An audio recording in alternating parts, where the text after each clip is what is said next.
الحمد لله نحمده ونستعين به ونستغفره ونؤمن به ونتوكل عليه ونعوذ بالله من شرور أنفسنا ومن سيئات أعمالنا من يهده الله فلا مضل له ومن يضلل فلا هادي له وأشهد أن لا إله إلا الله وحده لا شريك له وأشهد أن محمدا عبده ورسوله أرسله بالهدى ودين الحق ليظهره على الدين كله ولو كره المشركون يا أيها الناس اتقوا ربكم الذي خلقكم من نفس واحدة وخلق منها زوجها وبث منهما رجالا كثيرا ونساء واتقوا الله الذي تساءلون به والأرحام إن الله كان عليكم رقيبا يا أيها الذين آمنوا اتقوا الله حق تقاته ولا تموتن إلا وأنتم مسلمون يا أيها الذين آمنوا اتقوا الله وقولوا قولا سديدا يصلح لكم أعمالكم ويغفر لكم ذنوبكم ومن يطع الله ورسوله فقد فاز فوزا عظيما ثم أما بعد فإن خير الحديث كتاب الله وخير الهدي هدي محمد صلى الله عليه وسلم وشر الأمور محدثاتها وكل محدثة بدعة وكل بدعة ضلالة أيها الإخوة المؤمنون أوصيكم بتقوى الله أعوذ بالله من الشيطان الرجيم من كان يريد الحياة الدنيا وزينتها نوفي إليهم أعمالهم فيها وهم فيها لا يبخسون أولئك الذين لا خلاق لهم في الآخرة أولئك الذين حبطوا أعمالهم من كان يريد الحياة الدنيا وزينتها نوفي إليهم أعمالهم فيها وهم فيها لا يبخسون ബഹുമാനമുള്ള മുഅ്മിനീങ്ങളെ മുഅ്മിനാത്തുകളെ മുത്തഖീങ്ങളായി ജീവിക്കണേ എന്ന് വസിയത്ത് ചെയ്യുകയാണ്.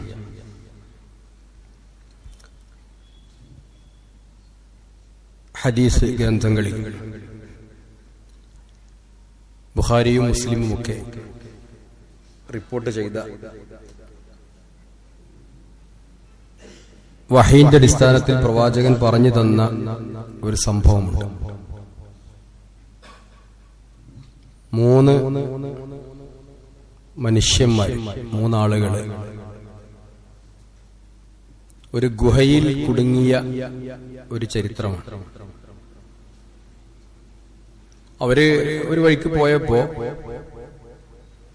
ഒരു ഗുഹയിൽ അഭയം തേടി. അപ്പോ ഒരു പാറ വന്ന് ആ ഗുഹാമുഖം അടഞ്ഞുപോയി. സമാന സംഭവങ്ങൾ ഇന്ന് നമ്മൾ ധാരാളം കേൾക്കുന്നുണ്ട്. ഈ അടുത്താണ് ഒരു സംഘം ആളുകള് ഗുഹയിൽ കുടുങ്ങുകയും ഒരു തുരങ്കത്തിൽ അകപ്പെടുകയും എല്ലാ ടെക്നോളജിയും പരാജയപ്പെട്ടപ്പോ കുറച്ച് കലാസികള് അവരെ രക്ഷിക്കുകയും ചെയ്തത് നമ്മൾ വായിച്ചതാണ്. ഇങ്ങനൊരു സംഭവം റസൂലുള്ളാഹി സ്വല്ലല്ലാഹു അലൈഹി വസല്ലം വിശദീകരിച്ചു തരാം. അപ്പോ അവര് അവസാനം ഈ 3 ആളുകള്, നിങ്ങൾ കേട്ടിട്ടുണ്ടാവും സംഭവം, വിശദീകരിക്കണില്ല, രക്ഷപ്പെടാൻ മറ്റു മാർഗമൊന്നും ഇല്ലാതായപ്പോൾ അതിലൊരാള് പറയാണ്, ഇനി നമുക്ക് രക്ഷപ്പെടണമെങ്കിൽ നമ്മൾ ചെയ്ത നല്ല കാര്യങ്ങൾ മാത്രമേ ഉള്ളൂ. അതുകൊണ്ട് നിങ്ങളിൽ ഓരോരുത്തരും ആത്മാർത്ഥമായി ചെയ്ത ഒരു കാര്യം പടച്ച തമ്പുരാന്റെ മുന്നിൽ എടുത്തു പറഞ്ഞ് ഈ ദുരിതത്തിൽ നിന്ന് രക്ഷപ്പെടാൻ വേണ്ടി നമ്മൾ പ്രാർത്ഥിക്കണം എന്നവർ തീരുമാനിക്കാൻ. അപ്പൊ ഒരാള് പ്രാർത്ഥിച്ചു. എല്ലാ സന്ദർഭവും ഒത്തിണങ്ങിയിട്ടും പടച്ച തമ്പുരാനെ മാത്രം ഭയന്ന് ഒരു വ്യഭിചാരത്തിൽ നിന്ന് രക്ഷപ്പെട്ട ഒരു കാര്യം എടുത്തു പറഞ്ഞ് റബ്ബിനോട് പ്രാർത്ഥിച്ചു. അപ്പോ ഒരൽപ്പം പാറ നീങ്ങി. മറ്റേയാള് വാപ്പയെയും ഉമ്മയെയും ശുശ്രൂഷിച്ചതുമായി ബന്ധപ്പെട്ട് കുറച്ച് കാര്യങ്ങൾ റബ്ബിനോട് പറഞ്ഞു. ഞാൻ അങ്ങനെയൊക്കെ ചെയ്തിട്ടുണ്ട്, അതുകൊണ്ട് ദുരിതത്തിൽ നിന്ന് രക്ഷപ്പെടുത്തണം. അപ്പോഴും പാറ ഒരൽപ്പം കൂടി നീങ്ങിയെന്ന്. 3ാമത്തെ ആള് തന്റെ തൊഴിലാളികളോട് കാണിച്ച ഒരു നീതി അത് പറഞ്ഞിട്ട് പ്രാർത്ഥിച്ചു. അപ്പോഴും ഈ പാറ മുഴുവനായി നീങ്ങി അവർ രക്ഷപ്പെട്ടു. ഇവരുടെ 3 പേരുടെയും പ്രാർത്ഥന ഹദീസിൽ പരിചയപ്പെടുത്തുന്നത് ഈ ചെയ്ത കാര്യം പറഞ്ഞിട്ട് അള്ളാഹിനോട് പറയാ, അല്ലാഹുമ്മ ഇൻ കുന്ത തഅരിഫ് ഇൻ കുന്ത തഅലം, നീ നിനക്കറിയുമെങ്കിൽ, നിനക്ക് ബോധ്യമുണ്ടെങ്കിൽ ഞങ്ങൾ ഈ ചെയ്ത കാര്യം ഖാലിസൻ ലിവജ്ഹിക്, നിന്റെ പ്രീതി മാത്രം ഉദ്ദേശിച്ചുകൊണ്ടാണ് ചെയ്തത് എന്ന് നിനക്ക് ബോധ്യമുണ്ടെങ്കിൽ ഫഖ്റുജ് അന്നാ മാ നഹ്നു ഫീഹി, ഞങ്ങളുള്ള ഈ അവസ്ഥയിൽ നിന്ന് ഞങ്ങളെ ഒന്ന് രക്ഷപ്പെടുത്തണമെന്ന്. 3 ആളും അവസാനം പറഞ്ഞതാണ്, ഞങ്ങൾ ചെയ്ത കാര്യം നിനക്ക് വേണ്ടി മാത്രമാണ് എന്ന് നിനക്ക് ബോധ്യമുണ്ടെങ്കിൽ. ആരോടാ പറയണത്? അള്ളാഹിനോടാ പറയണത്, രക്ഷപ്പെടുത്താൻ. അപ്പൊ അള്ളാഹ്ക്ക് ബോധ്യമായി, അവരെ രക്ഷപ്പെടുത്തി. നിങ്ങൾ ആലോചിച്ച് നോക്കൂ, നമ്മുടെ മുന്നിൽ ഇന്ന് ഒരുപാട് പ്രതിസന്ധികളുണ്ട്. ഏത് രംഗത്താണ് നമുക്കിന്ന് പ്രതിസന്ധികൾ ഇല്ലാത്തത്? കുടുംബത്തില് പ്രയാസങ്ങൾ, വിദ്യാഭ്യാസപരമായി പ്രയാസങ്ങൾ, രാജ്യത്ത് നമുക്ക് പ്രയാസങ്ങൾ, കാലക്കെടുതികള്, സാമ്പത്തിക വിഷമം, ബിസിനസ് രംഗം, എല്ലായിടത്തും പ്രതിസന്ധികൾ ഇങ്ങനെ നിറഞ്ഞു നിൽക്കുകയാണ്. പക്ഷെ ഇവിടെ നമ്മൾ ചിന്തിക്കേണ്ടത്,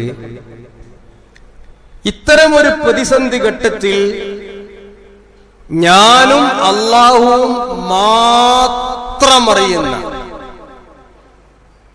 ഒരു പ്രവർത്തനം എനിക്കുണ്ടോ, എന്റെ ഫയലിലുണ്ടോ എന്ന് ചിന്തിക്കൽ അത്യാവശ്യമാണ്. മറ്റാർക്കും അതിൽ പങ്കില്ല. അത് ഞാനും എന്റെ പടച്ചോറും മാത്രമേ ഉള്ളൂ അങ്ങനെ ചെയ്ത ഒരു കാര്യം. അങ്ങനെ ഉണ്ട് എങ്കിൽ ഈ പ്രതിസന്ധിയിൽ നിന്ന് രക്ഷപ്പെടും എന്ന് തന്നെയാണ്. അതിനാണ് ഇഖ്ലാസ് എന്ന് പറയുക. ഇഖ്ലാസ് ഒരു അമലാവണമെങ്കിൽ തന്നെ അത് ഇഖ്ലാസ് ആവശ്യമാണ്. ബലാ മൻ അസ്ലമ വജ്ഹഹു ലില്ലാഹ് വഹുവ മുഹ്സിനുൻ ഫലഹു അജ്റുഹു ഇൻദ റബ്ബിഹി വലാ ഖൗഫുൻ അലൈഹിം വലാ ഹും യഹ്സനൂൻ. ഒരുത്തൻ അല്ലാഹുവിനെ കീഴ്പ്പെട്ട് ജീവിച്ചു, അസ്ലമ വജ്ഹഹു ലില്ലാഹ്, പരിപൂർണമായിട്ട് അല്ലാഹുവിനെ കീഴൊതുങ്ങി. അതാണ് ഇഖ്ലാസ് എന്ന് പറഞ്ഞത്. വഹുവ മുഹ്സിനുൻ, ഇൻഷാ അല്ലാഹ് അടുത്ത ആഴ്ച വിശദീകരിക്കാം. അവൻ മുഹ്സിനാണ്, കൃത്യമായിട്ടാണ് അവനത് ചെയ്യുന്നത്. അപ്പൊ ഇഖ്ലാസോട് കൂടെ കൃത്യമായി ചെയ്താൽ അവന്റെ പ്രതിഫലം അള്ളാഹുവിന്റെ അടുത്തുണ്ട് എന്ന്. വലാ ഖൗഫുൻ അലൈഹിം വലാ ഹും യഹ്സനൂൻ. അവന് കഴിഞ്ഞുപോയ കാലത്തെ പറ്റിയോ വരാനുള്ള കാലത്തെ പറ്റിയോ ഒന്നും അവന് പേടിക്കേണ്ടതില്ല എന്ന്. നിങ്ങൾ ആലോചിച്ചു, നമ്മളൊക്കെ ഇന്ന് ചെയ്യുന്ന പ്രവർത്തനങ്ങളിൽ ആത്മാർത്ഥത നഷ്ടപ്പെട്ടുകൊണ്ടിരിക്കുകയാണ്. ഇപ്പൊ നമുക്കൊരു പ്രതിസന്ധി ഉണ്ടായി എന്ന് വിചാരിക്കാം. നമ്മൾ വാപ്പാനും ഇമ്മാനും നോക്കണത് പറഞ്ഞാൽ അത് നീങ്ങുമോ? അത്ര ആത്മാർത്ഥമായിട്ടാണോ നമ്മൾ നോക്കിയത്? ഒരുപാട് രോഗികൾ ആശുപത്രിയിൽ നമ്മൾ സന്ദർശിച്ചിട്ടുണ്ട്. അത് പറഞ്ഞാൽ പ്രതിസന്ധി നീങ്ങോ? പലപ്പോഴും ആശുപത്രിക്ക് പോകുന്നത് തന്നെ നമ്മളൊരു 4-5 ദിവസമായി പോയില്ലെങ്കിൽ ഇപ്പൊ ആൾക്കാരെന്താ വിചാരിക്കാന്ന് വിചാരിച്ചിട്ടാണ്. അല്ലെങ്കിൽ അവിടുത്തെ അമ്മായിമ്മ എന്താ വിചാരിക്കുക, പെണ്ണിന്റെ വാപ്പ എന്താ വിചാരിക്കുക. ഓരോ രംഗത്തും അങ്ങനെയാണ്. കല്യാണത്തിന് വരെ എന്തിനാ പോണത്? ചോറ് വയ്ക്കാനൊന്നുമല്ല, അവിടെ നിന്ന് പോയി കാണാം. പോട്ടെ, കല്യാണം പോട്ടെ, മരിച്ചോടത്തും അങ്ങനെ തന്നെ. എന്തിനാ മരിച്ചോടത്തേക്ക് പോണത്? വലിയ പൂതി ഉണ്ടായിട്ടൊന്നുമല്ല. അവിടെ ഇപ്പൊ നമ്മളെന്ന് കണ്ടില്ലെങ്കിൽ ആരെങ്കിലും ചോദിച്ചാലോ എന്താ പോയി മരിച്ചോടത്ത് കാണാഞ്ഞെന്ന് ചോദിച്ചാൽ പ്രശ്നമല്ലേ? നമ്മുടെ ഇഖ്ലാസുകളൊക്കെ മാറ്റം വന്നുകൊണ്ടിരിക്കുക. യഥാർത്ഥത്തിൽ ഇഖ്ലാസ് എന്ന് പറഞ്ഞാല് മൃഗങ്ങളെ പറ്റി പരിചയപ്പെടുത്തിയെടുത്ത് അള്ള പറഞ്ഞിട്ടുണ്ട്. അതാണ് തീരെ കലർപ്പുണ്ടാകാൻ പാടില്ല. മൃഗങ്ങളെ പറ്റി അള്ളാഹ് പറഞ്ഞിട്ടുണ്ട്, വഇന്നലക്കും ഫിൽ അൻആമി ലഇബ്റ, കാലികളിൽ നിങ്ങൾക്ക് ഗുണപാഠമുണ്ട്. യഖ്റുജു മിൻ ബുതൂനിഹാ മിൻ ബൈനി ഫർസിൻ വദമിൻ ലബനൻ ഖാലിസൻ. ലബനൻ ഖാലിസ്, ഈ മൃഗത്തിന്റെ പള്ളയിൽ നിന്ന് പുറത്തേക്ക് വരും. എവിടുന്ന്? മിൻ ബൈനി ഫർസ്, അതിന്റെ ചാണകച്ചണ്ടിയുടെ ഇടയിന്ന്. ദമ്, രക്തത്തിന്റെ ഇടയിൽ. ഒരു പശുവിനപ്പം നമ്മൾ നോക്കിയാൽ എന്താ കാണുന്നത്? വയറ് കീറി നോക്കിയാൽ ചാണകം, ചാണകച്ചണ്ടി, ആമാശയം, ചാണകങ്ങൾ. പിന്നെ അതിനുള്ളത് രക്തമാണ്. അതിന്റെ ഇടയിൽ ലബനൻ ഖാലിസൻ, കലർപ്പില്ലാത്ത കൃത്യമായ പാല്. ലബൻ എന്ന് ഖുർആൻ പ്രയോഗിച്ചത് പാലിനാട്ടോ. അറബികൾ ഹലീബ് എന്നാ പറയാ പാലിന്. ലബൻ പറഞ്ഞാൽ അത് പുളിച്ചു, മോരാക്കി. അതുപോലെ ഭാഷാ പ്രയോഗമാണ്. പരിശുദ്ധ ഖുർആൻ പറഞ്ഞത് ലബനൻ ഖാലിസൻ, പ്യൂർ ആയിട്ടുള്ള നിങ്ങൾക്ക് ലബൻ, നല്ല പാല്.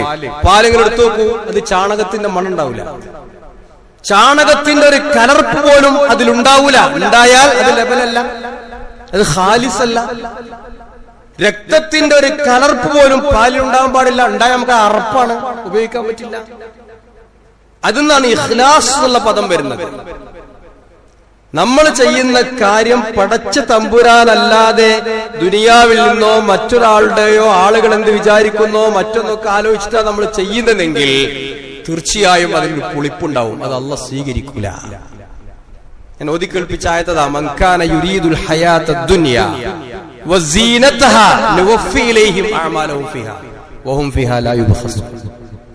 ആരെങ്കിലും ഈ ദുനിയാവിലെ ജീവിതം ഇങ്ങനെ ആഗ്രഹിക്കുകയാണ്, എന്തുകൊണ്ടും ദുനിയാവ് നേടണം എന്ന് മാത്രം അവൻ ആഗ്രഹിച്ചു കൊണ്ടിരിക്കുന്നു.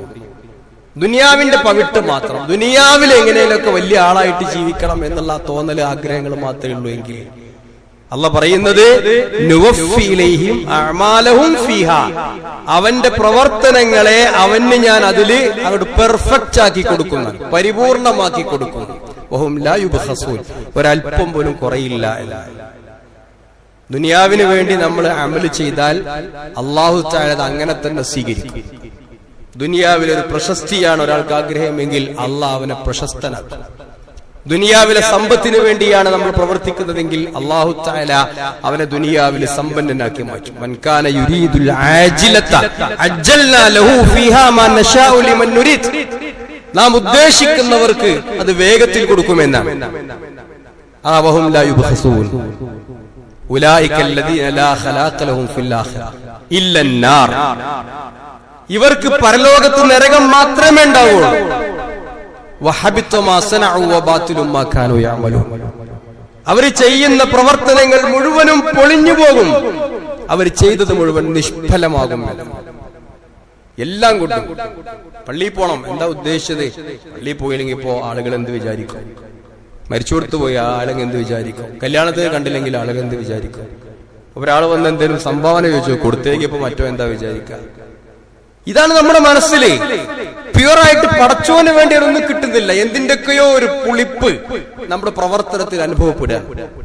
അങ്ങനെ അനുഭവപ്പെട്ടാൽ ഒരു അംശം പോലും അള്ളാഹു പരലോകത്തേക്ക് അത് ഉണ്ടാക്കി വെക്കൂല, ഒന്നും ഉണ്ടാകില്ല.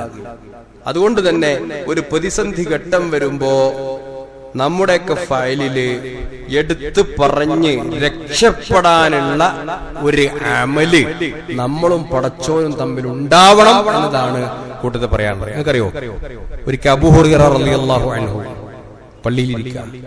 അപ്പൊ ഷുഫൈ അൽ അസ്ബഹി എന്നാണ് സഹാബിന്റെ മുഴുവൻ പേര്. ഷുഫൈ അൽ അസ്ബഹി. അദ്ദേഹം പറയാം, അബൂ ഹുറൈറന്റെ കൂടെ എല്ലാവരും ഇങ്ങനെ കൂടിയിട്ടുണ്ട്. ആളുകളൊക്കെ ഒഴിഞ്ഞു പോയപ്പോ ഞാൻ അബൂ ഹുറൈറ റളിയല്ലാഹുവിന്റെ അടുത്ത് പോയിട്ട് ഒരു കാര്യം ചോദിക്കാൻ, അബൂ ഹുറൈറ, നിങ്ങളും മുഹമ്മദ് നബിയും മാത്രം ഉണ്ടായപ്പോ മുഹമ്മദ് നബി നിങ്ങൾക്ക് പറഞ്ഞു തന്ന വല്ല ഹദീസ് ഉണ്ടെങ്കിൽ ഒന്ന് പറഞ്ഞു തരണമെന്നാണ്. കേട്ടപ്പോ തന്നെ അബൂ ഹുറൈറ റളിയല്ലാഹു ബോധം കെട്ടുകൊടുക്കും.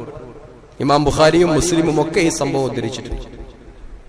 ബോധം തെളിഞ്ഞ് അപ്പൊ പറഞ്ഞു കൊടുത്തു, എനിക്ക് നബി മാത്രം പറഞ്ഞു തന്ന ഒരു ഹദീസ്, അവ്വലു മൻ തുസഅറു ബിഹി യൗമൽ ഖിയാമ സലാസ്, ഖിയാമത്ത് നാളില് നരകത്തിൽ ആദ്യമായി ഇടുന്നത് 3 പേരെയാണ്.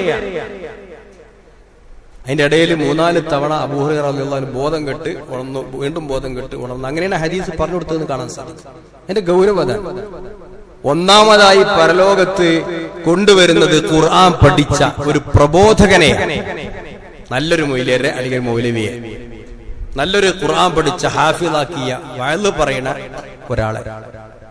അവരോട് ചോദിക്കും, നിന്റെ ഇൽമു കൊണ്ട് നീ എന്ത് ചെയ്തു? അവൻ പറയും, അതിങ്ങനെ ആളുകൾക്ക് വഅള് പറഞ്ഞു കൊടുത്തു, പ്രസംഗിച്ചു കൊടുത്തു, പിന്നെ ആളുകളൊക്കെ അതുകൊണ്ട് നേരായി എന്നൊക്കെ പറയും. അപ്പോ അള്ളാഹ് പറയും, കദബത, നീ നുണ പറഞ്ഞതാണ്. മലക്കുകളും പറയും, നീ നുണയാണ് പറഞ്ഞത്.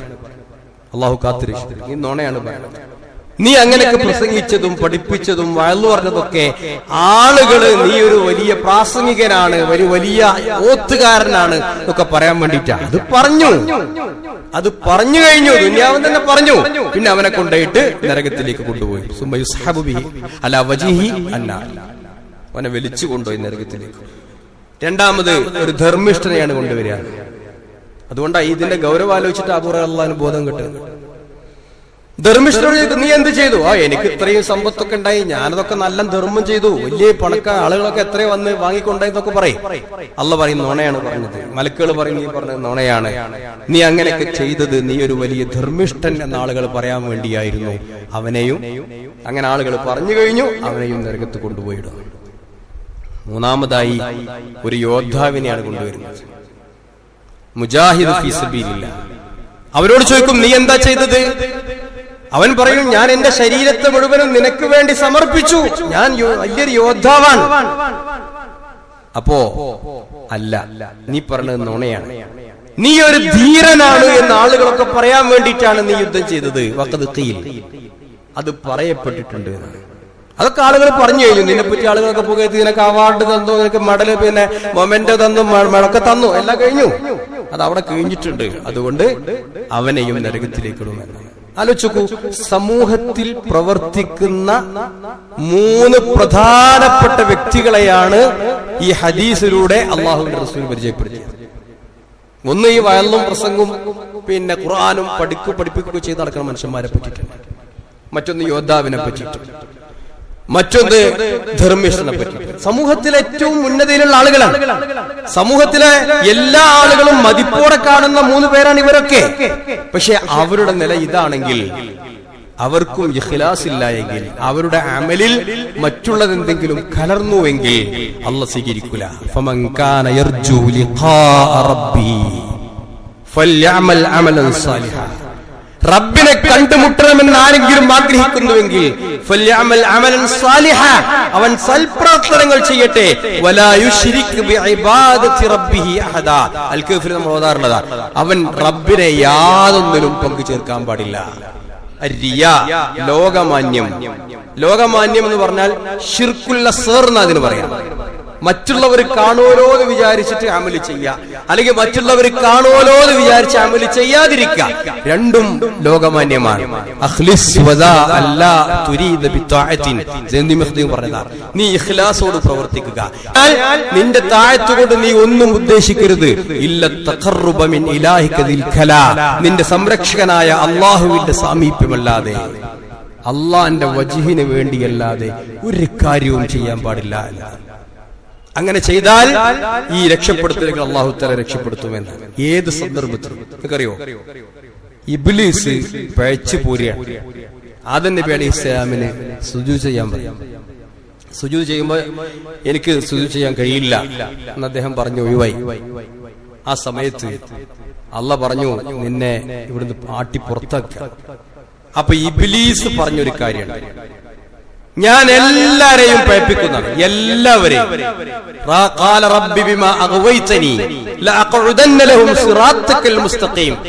നിന്റെ സിറാത്തുൽ മുസ്തഖീമിലൂടെ ആരെങ്കിലും പോകുന്നുണ്ടെങ്കിൽ അവിടെ ഇരുന്ന് ഞാൻ അവരെ മുഴുവൻ പഴപ്പിക്കും. മാത്രല്ല മുഴുവൻ ആളുകളെയും പഴപ്പിക്കും. 2 സ്ഥലത്ത് ഖുർആനിൽ പറയുന്നുണ്ട്. അവിടെ ഇബ്ലീസ് തന്നെ പറഞ്ഞൊരു കാര്യമുണ്ട്, ഇല്ലാ ഇബാദക മിൻഹുമുൽ മുഖ്ലസീൻ. ഇഖ്ലാസ് ഉള്ളവരെ ഞാൻ പഴപ്പിക്കൂല. ആരാ പറഞ്ഞത്? ഇബ്ലീസ് തന്നെ പറഞ്ഞേ. അള്ളയും പറഞ്ഞിട്ടുണ്ട്, ഇഖ്ലാസ് ഉള്ളവരെ പഴപ്പിക്കാൻ നിനക്ക് കിട്ടൂല. അപ്പൊ ഇബ്ലീസ് പോലും അംഗീകരിച്ച കാര്യമാണ്. നമ്മളും പടച്ചവരുമായുള്ള ബന്ധം അത്രക്ക് സുദൃഢമാണെങ്കിൽ അതിലിടപെടാൻ പിശാച്ചിന് പോലും കഴിയില്ല എന്ന് അള്ളാഹുവിന്റെ മുന്നിൽ വെച്ച് പിശാച്ച് അംഗീകരിച്ച കാര്യമാണ്. മുഖ്ലസ് എന്നാണ് പറയുന്നത് ഖുർആനില്. പിന്നെ ഭാഷാപരമായി നോക്കുമ്പോൾ മുഖ്ലിസ് എന്ന് പറയും, മുഖ്ലസ് എന്ന് പറയും. മുഖ്ലിസ് എന്ന് പറഞ്ഞാൽ നമ്മൾ ചെയ്യുന്ന കാര്യം നന്നായി ചെയ്താലൊക്കെ മുഖ്ലിസായി. പക്ഷെ അത് മുഖ്ലസ് ആകുന്നത് ആ ചെയ്യുന്നത് പടച്ച തമ്പുരാന്റെ അടുത്ത് അംഗീകരിക്കപ്പെടുമ്പോഴാണ്. തന്നെയുമല്ല, അതിന്റെ ഉദാഹരണം പറയുന്നത് യൂസുഫ് നബി അലൈഹിസ്സലാമിന്റെ ചരിത്രം പറയുന്നത് ഖുർആനിലെ സൂറത്ത് യൂസുഫ്. അവിടെ ഇംറാത്തുൽ അസീസ്, ആ രാജ്ഞിയുടെ വശീകരണത്തിൽ യൂസുഫ് അലൈഹിസ്സലാം കുടുങ്ങാണ്. മനുഷ്യ സഹജമാണ് വികാര വിചാരങ്ങൾ. അമ്പിയാക്കളൊന്നും എന്തല്ല, അവര് അമാനുഷികതല്ല, അവര് മനുഷ്യരാണ്. പക്ഷെ ഖുർആൻ കാര്യം സൂചിപ്പിക്കുന്നുണ്ട്, വലഖദ് ഹമ്മത് ബിഹി. അവിടെ നടന്നു. ഫസ്തബഖൽ ബാബ്, ഒഴിഞ്ഞ സ്ഥലത്ത് അസീസിന്റെ വീട്ടില് തന്റെ ശാരീരികമായ മോശമായ വൈകാരിക ആഗ്രഹങ്ങൾ തീർക്കാൻ വേണ്ടി ആ സ്ത്രീ എല്ലാ സന്ദർഭവും ഒത്തിണങ്ങിയ സമയത്ത് യൂസുഫ് അലൈഹിസ്സലാമിനെ വിളിക്കാൻ ഖുർആൻ എത്രത്തോളം പറയുന്നത്, വലഖദ് ഹമ്മത് ബിഹി. അവൾ അവനെ ഒരു ചീത്തയായ കാര്യം ഉദ്ദേശിച്ചു. പക്ഷെ വഹമ്മ ബിഹ, അദ്ദേഹം അങ്ങോട്ടും അങ്ങനെ വിചാരിക്കുമായിരുന്നു. വിചാരിച്ചിട്ടില്ല. ഭൂരിഭാഗം പണ്ഡിതന്മാരും പറഞ്ഞ അങ്ങനെയാണ്. ചിലര് പറഞ്ഞിട്ടുണ്ട് മാനുഷികമായിട്ട് ചില തോന്നലുകൾ ഉണ്ടായിട്ടുണ്ടാവാം. തിരിച്ചും വിചാരിക്കും, ലൗലാ അൻ റഅ ബുർഹാന റബ്ബി, റബ്ബിന്റെ ഒരു ദൃഷ്ടാന്തം കണ്ടില്ലായിരുന്നുവെങ്കിൽ. അതെന്തായിരുന്നു എന്ന് പണ്ഡിതന്മാർക്കിടയിൽ അഭിപ്രായ വ്യത്യാസം.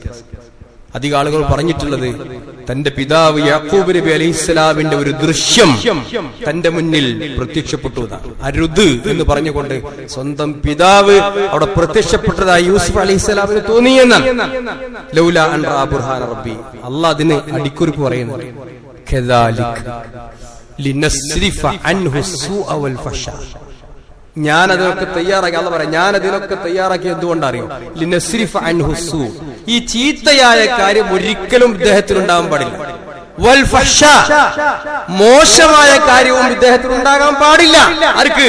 യൂസുഫ് നബിക്ക്. എന്താ കാരണം? ഇന്നഹു മിൻ ഇബാദിനൽ മുഖ്ലസീൻ, അദ്ദേഹം എന്റെ ഇഖ്ലാസുള്ള ഒരു അടിമയാണ്. ആലോചിക്കൂ, ഇഖ്ലാസുള്ള ഒരടിമയായി അള്ളാഹു നമ്മളെ സ്വീകരിച്ചാൽ നമുക്ക് വരുന്ന ഇത്തരം തിന്മകളെയും നീചകാര്യങ്ങളെയും ആലോചിക്കൂ. എത്ര ആളുകളാണ് മനുഷ്യന്മാരുടെ പല വിഷയത്തിലും വഷളാകുന്നത്. ഈ വഷളത്തൊക്കെ അള്ളാഹ് കാക്കും. നമ്മൾ ചെയ്യുന്ന പ്രവർത്തനങ്ങൾ ആത്മാർത്ഥമാണെങ്കിൽ ഈ വഷളത്തരത്തിൽ നിന്ന് അള്ളാഹു തആല രക്ഷപ്പെടുത്തും. അതാണ് പറഞ്ഞത്, ഇന്നഹു മിൻ ഇബാദിനൽ മുഖ്ലസീൻ. അത് നമ്മുടെ ഇഖ്ലാസുള്ള ആളുകളാണ്. തന്നെയുമല്ല, നമ്മൾ ചെയ്യുന്ന പ്രവർത്തനം, നമ്മൾ ചെയ്യുന്നത് അള്ളാഹുവിന്റെ വജ്ഹ് മാത്രം ഉദ്ദേശിച്ചുകൊണ്ടാണെങ്കിൽ അതിന്റെ പ്രതിഫലം അള്ളാഹു നമുക്ക് നൽകും. മാത്രമല്ല, ചെയ്തിട്ടില്ലെങ്കിൽ പോലും അതിന്റെ പ്രതിഫലം തരുന്നതാണ്. ഒറ്റക്ക് ചെയ്യാം. അബൂ ഉമാമത്തുൽ ബാഹിലി റളിയല്ലാഹു അൻഹു, പ്രസിദ്ധനായ സഹാബിയാണ്, ഹദീസ് റിപ്പോർട്ടറാണ്. അദ്ദേഹം ഒരിക്കൽ പള്ളി കയറിച്ചില്ല. അപ്പൊ ഒരു സഹാബി ഇരുന്നിട്ട് നല്ല കരച്ചിലാണ്. പടച്ചവരോട് ഇങ്ങനെ ദ്വാരന്ന് ഇങ്ങനെ കരയുന്നുണ്ട് കൂട്ടത്തില്. അപ്പോ അബൂ ഉമാമത്തുൽ ബാഹിലി അദ്ദേഹത്തിന്റെ അടുത്ത് ഇങ്ങനെ ചെന്നു. എന്നിട്ട് പറഞ്ഞു, മാ അഹ്സന ബുകാഅക ലൗ കാന ഫീ ബൈതിക, നീ കരയണതൊക്കെ നല്ലൊരു പണി തന്നെയാണ്, പക്ഷെ ഇത് വീട്ടിലാണെങ്കിൽ എത്ര നന്നായിരുന്നു. വീട്ടിലായിരുന്നെങ്കിൽ എത്ര നന്നായിരുന്നു അല്ലേ? കരയാൻ നമുക്ക് കഴിയും. ഹറമിൽ പോയിട്ട് ഹറമിലെ ഇമാമ് കരഞ്ഞാൽ നമുക്കും കരയാം, പ്രശ്നമില്ല. ഒരാൾ കരയുന്നുണ്ട നമ്മൾ കരയും, ഒരാൾ കോട്ടായിടുന്നുണ്ട നമ്മൾ കോട്ടായിടും. അതല്ല ഇഖ്ലാസ്. നീ നിന്റെ വീട്ടിൽ ഒറ്റക്കിരുന്നിട്ട് പടച്ചോനെ ഓർത്തിട്ട് ആരെയും ബോധിപ്പിക്കണ്ട. ആളുകളും പിടിച്ച് ചിരിച്ചു തറന്നോ കുഴപ്പമില്ല. പക്ഷെ നീയും പടച്ച തമ്പുരാനും ഒറ്റക്കാകുമ്പോ ആ പടച്ചോനോടൊന്ന് പറഞ്ഞ് കരഞ്ഞിരുന്നുവെങ്കിൽ നിന്റെ കരച്ചില് എത്ര നന്നായിരുന്നു എന്നാണ്. 4 ആളുകളെ അള്ളാഹുവിന്റെ റസൂൽ പരിചയപ്പെടുത്തുക. 4 ആളുകൾ, മനുഷ്യന്മാർ 4 പേരാണ്. ഒരുത്തിന് അള്ളാഹു അറിവ് നൽകി, ഒരുത്തിന് സമ്പത്തും നൽകി, അറിവ് നൽകി. ഈ അറിവ് കൊണ്ട് അവൻ നല്ല കാര്യങ്ങൾ ചെയ്യുന്നു, നന്നായി പഠിപ്പിച്ചു കൊടുക്കുന്നു, ആളുകൾക്ക് പറഞ്ഞു കൊടുക്കുന്നു, പ്രചരിപ്പിക്കുന്നു, ദീനിനെ പ്രചരിപ്പിക്കുന്നു, ഖുർആൻ പഠിക്കുന്നു. അതേപോലെ തന്നെ അവന്റെ സമ്പത്ത് കൊണ്ട് അവൻ ദാനം ചെയ്യുന്നു, ഔദാര്യം ചെയ്യുന്നു, ജനങ്ങൾക്ക് സഹായിക്കുന്നു, എല്ലാ കാര്യങ്ങളും ചെയ്യുന്നു. മറ്റൊരാള് അല്ലാഹു തആല അവന് അറിവ് കൊടുത്തു, സമ്പത്ത് കൊടുത്തില്ല.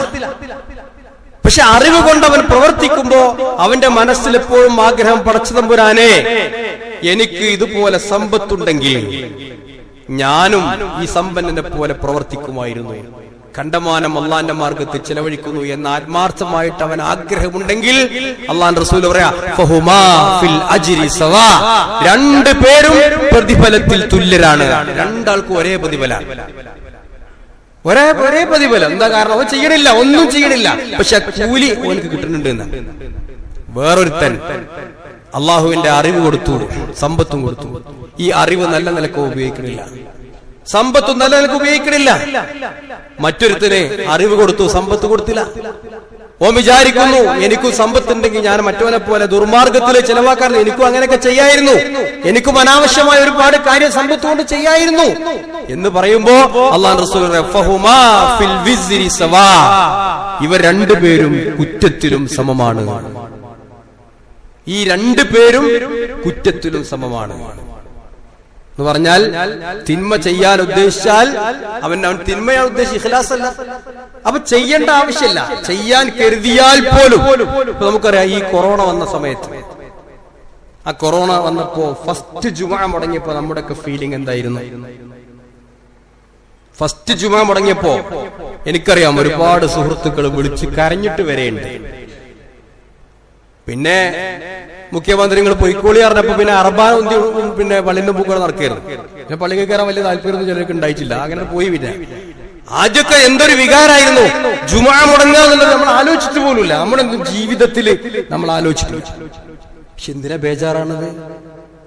ഉള്ള സമയത്ത്, നല്ല സമയത്ത്, നേരെ ചൊവ്വെ ഇഖ്ലാസോടുകൂടി പടച്ചോനെ മാത്രം വിചാരിച്ചുകൊണ്ട് പള്ളിയിൽ വന്നൊരു മനുഷ്യനെ സംബന്ധിച്ചിടത്തോളം ഒരു ദിവസം വരാൻ വയ്യെങ്കിലും വേണ്ട, അള്ള പ്രതിഫലം കൊടുക്കുമെന്ന് ആലോചിക്കൂ. തബൂക്ക് യുദ്ധത്തിലെ കഥ അള്ളാഹു പറയുന്നുണ്ട്, തബൂക്ക് യുദ്ധത്തിന്റെ ചരിത്രം പറയുന്നുണ്ട്.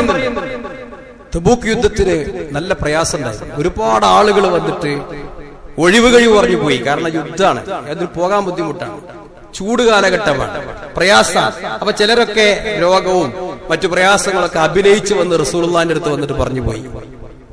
അപ്പൊ റസൂലുള്ള പറഞ്ഞു നിങ്ങളൊന്നും പോരണ്ട. മറ്റു ചില ആളുകളുണ്ട്, ലൈസ അലൽ മർള ഹറജുൻ വലാ അലൽ ലൈസ അലൽ മർള വലാ അലൽ ലദീന യജിദൂന മാ യുൻഫിഖൂൻ, അല്ലാഹുവിന്റെ മാർഗ്ഗത്തിൽ ചെലവഴിക്കാനില്ലാത്ത ആളുകൾ, രോഗികളായ ആളുകൾ, അവർക്കൊന്നും പ്രയാസമല്ല, അവരുടെ പേര് ശിക്ഷാ നടപടി എടുക്കേണ്ട റസൂലേ. എന്നാൽ വേറെ കുറച്ച് ആളുകളുണ്ടായിരുന്നു, അവർ റസൂലുള്ളാഹി സ്വല്ലല്ലാഹു അലൈഹി വസല്ലമയുടെ അടുത്ത് വന്നിട്ട് പറയാ ഞങ്ങൾക്ക് തബൂക്ക് യുദ്ധത്തിന് പോകണം റസൂലേ. പൈസ അല്ല, മനസ്സിൽ ഇഖ്ലാസ് മാത്രമേ ഉള്ളൂ. യുദ്ധത്തിന് പോകണമെന്ന അങ്ങേയറ്റത്തെ ആഗ്രഹം മാത്രമേ മനസ്സിലുള്ളൂ. അങ്ങനെ കൊണ്ടാകാൻ വേണ്ടി അങ്ങനെ വരികയാണ്. അപ്പൊ റസൂലുള്ള പറയാ നിങ്ങളെ കൊണ്ടുപോകാൻ എന്റെ കയ്യിൽ ഒരു പൈസ ഇല്ല, നിങ്ങൾ മടങ്ങിപ്പോകണം, നിങ്ങൾ മടങ്ങിപ്പോകണം. ഞാൻ അങ്ങനെ ആലോചിക്കും, സൂറത്ത് തൗബയില് ഈ വിഷയം പറയുന്നുണ്ട്. സൂറത്ത് തൗബയില് ഈ നമ്മളൊക്കെ പോകുമ്പോ നമ്മുടെ മക്കളും പേരക്കുട്ടികളൊക്കെ നമ്മുടെ ഒപ്പം ഇങ്ങനെ പോരാന് പുറപ്പെടുമല്ലോ, കല്യാണത്തിനൊക്കെ പോരുമ്പോ. അതേപോലെ എവിടേക്കായി പോണത്? ഭൂരിഭാഗം ആളുകളും ഓരോരോ കളവ് പറഞ്ഞ് രക്ഷപ്പെടുന്ന സന്ദർഭത്തില് ഞങ്ങൾക്ക് പോകണം, ഞങ്ങളെ കൊണ്ടുപോകണം എന്ന് പറഞ്ഞ് വാശി പിടിച്ചു വരുന്ന മനുഷ്യന്മാര് യുദ്ധത്തിന് കൊണ്ടുപോകണം. റസൂലുള്ള പറയാ നിങ്ങളെ കൊണ്ടുപോകാൻ എന്റെ അടുത്തൊന്നുമില്ല. വലാ അലല്ലദീന ഇദാ മാ അതൗക ലിതഹ്മിലഹു വലാ അലല്ലദീന, ഒരു കൂട്ടർക്ക് ശിക്ഷാ നടപടിയൊന്നുമില്ല. ഇദാ മാ അതൗക ലിതഹ്മിലഹു, നീ അവരെ കൊണ്ടുപോകണമെന്ന് പറഞ്ഞുകൊണ്ട് അവർ നിന്റെ അടുത്ത് വരുന്നു. ഖുൽതാ, താങ്കൾ പറയുന്നു മാ അജിദു ലാ അജിദു മാ അഹ്മിലുകും അലൈഹി, നിങ്ങളെ കൊണ്ടുപോകാനുള്ള ഒരു സൗകര്യവും എന്റെ അടുത്തില്ല, പണമില്ല, വാഹനമില്ല. തവല്ലൗ, ഇത് കേട്ടപ്പോ അവര് പിന്തിരിഞ്ഞു പോവുക. വഅയുനുഹും തഫീദു മിനദ്ദംഇ ഹസനാ, അവരുടെ കണ്ണുകള് ദുഃഖത്താൽ നിറഞ്ഞൊഴുകുകയാണ്. എന്താ കാരണം?